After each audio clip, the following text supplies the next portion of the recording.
What is going on, guys? We're here back with a brand new video, and today we're doing our F1 2014 season review for Mercedes. This is the first one. I thought where better to start than the F1 2014 drivers and constructors world champions. We'll be reviewing the season for Mercedes and Nico Rosberg and Lewis Hamilton, giving them both a grade and the team a grade, and also picking apart some of the positives, some of the negatives of what has been an epic season for Mercedes. Definitely been at the centre of attention. Previous years, of course, they've had Schumacher, they've had Hamilton signing in 2013, so they've had a bit of attention, but they've really been at the forefront of pretty much every news story, and of course having a British driver certainly hasn't hurt their reputation, and of course having a homegrown talent, they pretty much got the perfect marketing token kind of team. It's kind of Nico Rosberg and Lewis Hamilton. You've got the German guy that the Mercedes people can relate to. It's a home hero they can cheer on for, and of course Lewis Hamilton, just so widely liked, probably definitely the most liked person in Formula 1, has the biggest fan base, probably German fans as well, definitely like Lewis Hamilton.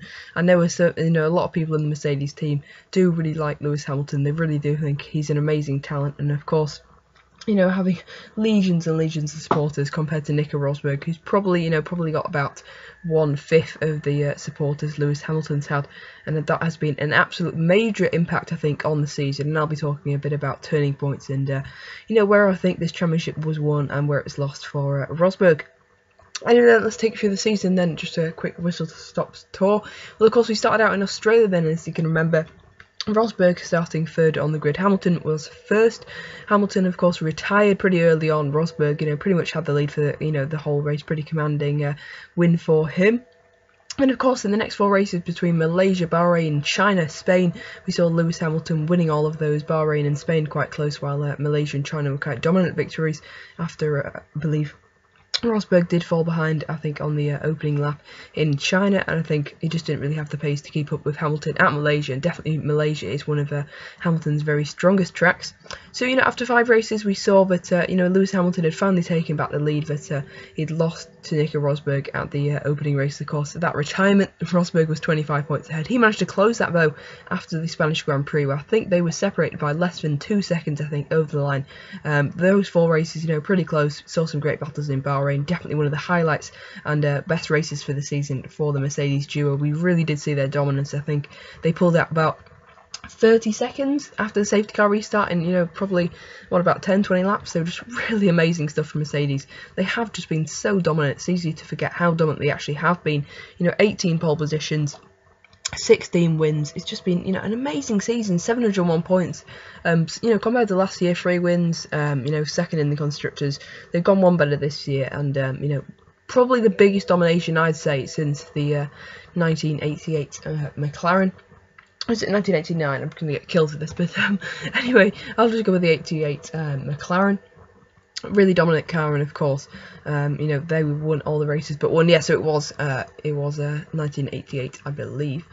But yeah, been an amazing season for Mercedes then. Anyway, let's go back to the season story then. And then we travelled to Monaco then, probably one of the most controversial points of the season, probably the second biggest. So I'll come to the first in a minute. I'm sure you can already guess what that is. But yeah, of course, in qualifying, Rosberg having a lock-up at Mirabeau, going straight on, bringing the yellow flags, stopping Lewis Hamilton in his tracks in his attempts to gain pole position off Rosberg, who already had the provisional pole. And of course, the way Monaco is so hard to overtake, Rosberg easily won that race. That was the second time he's run around Monaco, definitely one of his strongest tracks. Do I think he did it on purpose? I'm not sure. I don't think he did do it on purpose. There's nothing really to suggest in Rosberg's nature, but he'd done anything like that in the past at that time, and even still now. I don't think he did do it on purpose. I know people are pretty split, so I respect your opinion if you think he did it on purpose, and fair enough, you're allowed your own opinion. And then of course in the race, Hamilton got some dirt in his eye, and I suppose was quite lucky not to crash. But I still got help feeling, maybe he just thought, I can't really overtake him. What can we do to gain a bit of support? Why don't we pretend we got a bit of dirt in our eye? But of course, probably not. Probably did actually have some dirt in his eye. Very possible, of course, being on a street circuit. So a bit of bad luck there for Hamilton. And we're talking about luck, we move on to Canada, another really exciting race. This is the first non-Mercedes victory where both cars had the same problem. Hamilton retired, Rosberg did a fantastic job. That's not got to be, understated. or underrated. You know, Rosberg's drive at Canada was absolutely superb to get second place. Of course, Daniel Ricciardo winning that race, but you know, by then Rosberg had gained quite a lot of points on Hamilton and extended that lead into Austria, where of course Hamilton made that crucial mistake in qualifying. I think he started about 6th, and then of course came second in the race. So really, you know, that race was won and lost at Austria. In qualifying, the race was lost for Nico Rosberg in Silverstone, of course, after having that retirement while leading.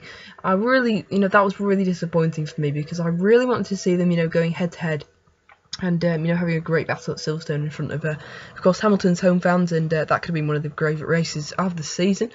Then we moved on to Germany. Hamilton having a failure, doing a brilliant drive to come third. Same in Hungary, had another qualifying failure, came third again. This time Rosberg only managed 4th, of course, but that was due to some you know, safety cars at the start and possibly inability to overtake a Toro Rosso. So it wasn't the best drive from Rosberg, I don't think. Probably his worst race of the season. You know, probably, I say Hungary was probably his worst drive.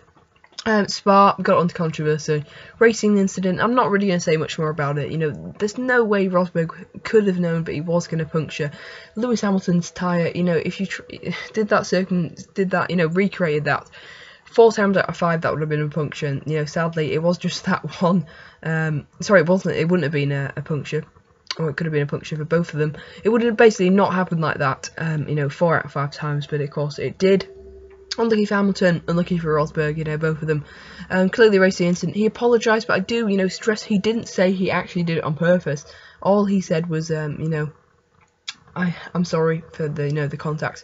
But I didn't like the way Mercedes really handled that. I liked it afterwards, but the kind of initial thing where Toto Wolff was really angry, there wasn't a great vibe. They were too, I think, you know, biased on Hamilton, really jurying up the whole, you know, Hamilton fan crowd and that, and horrible death threats to Rosberg. I think that was definitely the turning point for me. Even though Nico Rosberg had a brilliant, commanding lead after that race, for me, that's what changed, that's what clicked. He was really put under a lot of pressure. All those death threats, all that, you know, like I mentioned before, you know, Rosberg's fan base is probably about 1/5 of Hamilton. You know, the whole of Sky Sports F1 are behind him. I know obviously they only talk to him sometimes, but you can just tell by the demeanour. Rosberg was such a, you know, chippy chappy, doing brilliant in, say, Austria, you know, Monaco, Australia. You know, to take those wins, to really take it to Hamilton and Bahrain and Spain, even though he didn't come out on top, to do a brilliant drive in Canada. I mean, I think that's, for me, what clicked. We saw mistakes in Italy, retirement in Singapore, being overtaken in Japan, brilliant drive in Russia, you know, should have won America. I think the season, you know, if, you know, Rosberg wouldn't have retired from the Abu Dhabi Grand Prix and he'd won USA, it could have been very different. I think, you know, the season was won by Lewis Hamilton thanks to the amazing support of his fans and just a superb driving, you know, to overtake him in Russia. I think qualifying, raw pace, which is really strange to say, Rosberg was probably better on, you know, true 1 lap pace, you know, in a Q3 situation. But over the full, you know, race distance, Lewis Hamilton had the edge. That's what won the championship. Not any luck, not any really controversy, or, you know, obviously it helped, all these things. But for me, overall, you know, obviously the turning point was Spa, but overall it was Lewis Hamilton's fantastic racecraft, fantastic overtaking ability, and just pure race speed that really won him the title. Rosberg, a valiant effort from him. He gets an A- for me, a brilliant season, you know, for him. But, you know, such a shame he couldn't win a championship, and of course now it looks like he was miles behind if you look at the standings, and of course that doesn't tell the full story. He pushed Hamilton all the way to the edge. Congratulations to him for an epic season, and of course congratulations to Lewis Hamilton. I've got to give an A to, and the Mercedes-AMG team, definitely A. You know, brilliant seasons for them. They've been on Twitter, you know, very active on there, really great banter with Lotus.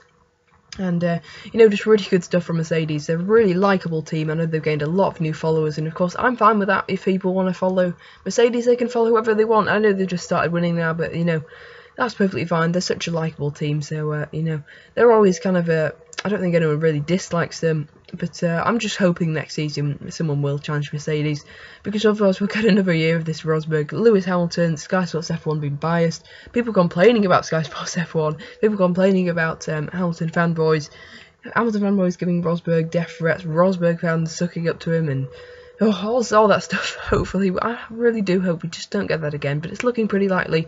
Mercedes have really set themselves up for probably some really, really good domination period, just like Red Bull did in 2010. So anyway, average racing then, just to recap: A for Lewis Hamilton, A for Mercedes, A- for Rosberg. It's been a brilliant year for Mercedes. Let me know what you think of their season in the comment section below, and I'll see you guys next time. Goodbye.